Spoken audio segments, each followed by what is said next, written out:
சென்னை மக்களே கொஞ்சம் சேஃபாக இருங்க. பிகாஸ் இப்போ வந்திருக்க இந்த ரெயின் சீசனோட சேர்ந்து நீங்கள் ஒரு மிகப்பெரிய ப்ராப்ளத்தை ஃபேஸ் பண்ண போகிறீங்க. ஃப்ளட்டு வந்தால் கூட உங்களோட உடைமைகளை பாதுகாக்கிறதுக்கும் உணவுக்காகவும் காலையில் எந்திரிக்கிறதுல இருந்து நைட்டு தூங்க போகிற வரைக்கும் ஒரு சில ப்ராப்ளத்தை தான் ஃபேஸ் பண்ணுவீங்க. ஆனால் இப்போ வந்திருக்கிறது ஒரு மிகப்பெரிய ப்ராப்ளம். இதை நீங்கள் கரெக்டாக ஹேண்டில் பண்ணல அப்படின்னா உங்களோட உயிர் போகிறதுக்கு கூட சான்சஸ் இருக்குது. பிகாஸ் இது உங்களோட பிரெயினில் இன்ஃபெக்ஷன் பண்ணுறதுக்கான ஒரு வேயை கிரியேட் பண்ணி பிரெயின் டிசீஸை காஸ் பண்ணி உங்களோட பிரெயினை டேரெக்டாக அட்டாக் பண்ணும். அப்படி என்னதான் அந்த ப்ராப்ளம்னு நீங்கள் கேட்டிங்கன்னா அதுதான் இந்த ஆஃப்ரிக்கன் ஜெயண்ட் ஸ்னைல். என்னது, ஒரு நத்தையா?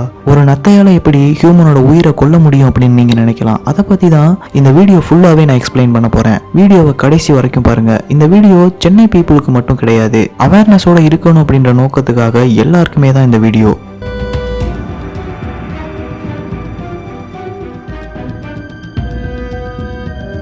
இது ஒரு ஆப்பிரிக்கன் நத்தை தானே, இதனால தமிழ்நாட்டில் இருக்கக்கூடிய பீப்புளுக்கு என்ன ப்ராப்ளம் வந்துட போகுது அப்படின்னு நீங்க நினைக்கலாம். இப்போ இந்த நத்தைகள் அதிக அளவு ஸ்ப்ரெட் ஆகி இருக்கிறதே நம்ம தமிழ்நாட்டில் தான். நம்ம தமிழ்நாட்டில் இருக்கக்கூடிய கோயம்புத்தூர், சென்னை, சிதம்பரம் இந்த ஏரியாலலாம் இந்த நத்தைகள் அதிக அளவு ஸ்ப்ரெட் ஆகி இருக்குது. குறிப்பா சென்னையில் இருக்கக்கூடிய செங்கல்பட்டு, திரிசூலம், பெருங்களத்தூர் அப்படின்ற ஏரியால இந்த நத்தைகள் ரொம்ப ரொம்ப அதிகமாகவே ஸ்ப்ரெட் ஆகி இருக்குது. இந்த நத்தைகள் அதிக அளவு ஸ்ப்ரெட் ஆனதுக்கு ஒரு முக்கியமான காரணம் 1847 மொரீசியஸ்ல இருந்து கல்கத்தாவுக்கு வந்த ஒருத்தவர் தன்னோட ஃப்ரெண்டுக்கு இந்த ஆப்பிரிக்கன் ஜெயண்ட் நத்தைகளை கிஃப்டா கொடுத்திருக்காரு. அவரு தன்னோட தோட்டத்துல இந்த நத்தைகளை விட்டுருக்காரு. இந்த 2 நத்தைகளா இவ்வளவு நத்தைகள் ஸ்ப்ரெட் ஆனதுக்கு ஒரு முக்கியமான காரணம் அப்படின்னு நீங்க நினைக்கலாம். இவ்வளோ நத்தைகள் ஸ்ப்ரெட் ஆனதுக்கு இது மட்டும் ஒரு முக்கியமான ரீசன் கிடையாது.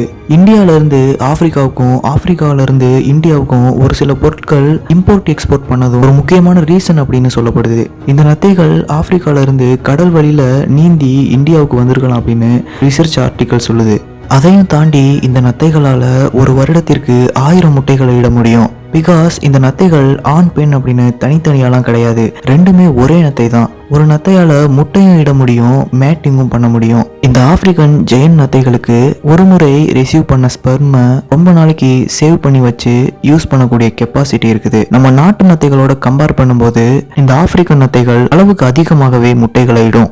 நம்ம நாட்டு நத்தைகள் 20 முட்டைகளை இடக்கூடிய இடத்துல இந்த ஆப்பிரிக்கன் நத்தைகள் 200 முட்டைகளை இடும். கிட்டத்தட்ட 10 மடங்கு அதிகம். இந்த நத்தைகள் 500க்கும் மேற்பட்ட தாவரங்களை உணவா உட்கொள்ளும். இந்த உலகத்துல இருக்கக்கூடிய தாவரங்கள் எல்லாம் முடிஞ்சு போச்சு அப்படின்னா காங்கிரீட் கற்களை கூட உணவா உட்கொண்டு செமிக்கக்கூடிய கெப்பாசிட்டி இந்த நத்தைகளுக்கு இருக்குது. இனிமே இல்லாத ஒரே காரணத்தால இந்த நத்தைகள் அதிக அளவு மல்டிப்ளிகேஷன் ஆகுது. இப்போ இந்த நத்தைகள் எப்படி மனித உயிர்களுக்கு ஆபத்து அப்படின்றத நான் சொல்றேன். பல நோய்களை கேரி பண்ணிட்டு வரக்கூடிய இந்த நத்தைகள் நூற்புழுக்களோட வாழ்விடமா இருக்குது.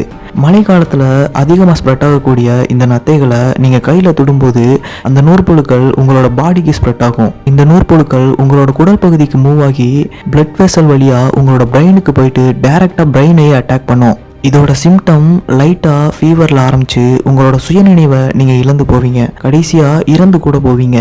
இந்த நத்தைகளால் உங்களுக்கு இன்ஃபெக்ஷன் வந்துருச்சு அப்படின்னா அதற்கு மெயின் ட்ரீட்மெண்ட்டே கிடையாது, சப்போர்ட்டிவ் ட்ரீட்மெண்ட் மட்டும்தான் இருக்குது. ஸோ உங்கள் வீட்டுக்கு பக்கத்தில் இந்த நத்தைகளை நீங்கள் பார்த்தீங்க அப்படின்னா டைரெக்டாக கையில் தொடாமல் க்ளவுஸ் யூஸ் பண்ணுறதால நீங்கள் சேஃபாக இருக்கலாம். இந்த நத்தைகளை சமைக்காமல் டைரெக்டாக சாப்பிட்டீங்க அப்படின்னா உங்களுக்கு டெஃபினெட்லி இந்த நூற்புழுக்கள் ஸ்ப்ரெட் ஆகும். சமைக்காமல் டைரெக்டாக சாப்பிட்றதுக்கு இங்கே சான்சஸே கிடையாது. துளசி இலைகள், கேரட் இந்த மாதிரி ராவாக சாப்பிடக்கூடிய உணவுப் பொருட்களை நல்லா வாஷ் பண்ணிட்டு சாப்பிடணும். ப்ராப்பராக வாஷ் பண்ணாமல் சாப்பிட்டீங்க அப்படின்னா டெஃபினெட்லி இன்ஃபெக்ஷன் வரும். பிகாஸ் இந்த நத்தைகள் 500க்கும் மேற்பட்ட தாவரங்களை உணவா உட்கொள்ளும் அப்படின்னு நான் சொல்லியிருந்தேன். இந்த நத்தைகள் தாவரங்கள்ல இருக்கக்கூடிய இலைப்பகுதிகளில் ஊர்ந்து போகும்போதும் இந்த நத்தைகள் ஊர்ந்து போகக்கூடிய எல்லா பகுதிகளிலையும் நூற்புழுக்களை ரிலீஸ் பண்ணிக்கிட்டே போகும். ஸோ தாவரங்களும் பயிர்களும் இந்த நத்தையால ஈஸியாகவே இன்ஃபெக்ஷன் ஆகும். 2024 சென்னையில் செப்டம்பர், அக்டோபர், நவம்பர் இந்த 3 மாசமும் இந்த நத்தைகளை பத்தி ரிசர்ச் நடத்தப்பட்டுச்சு. ரிசர்ச் நடத்தினதுக்கு அப்புறம் ரிசர்ச் பண்ணவங்க வந்து சொன்னது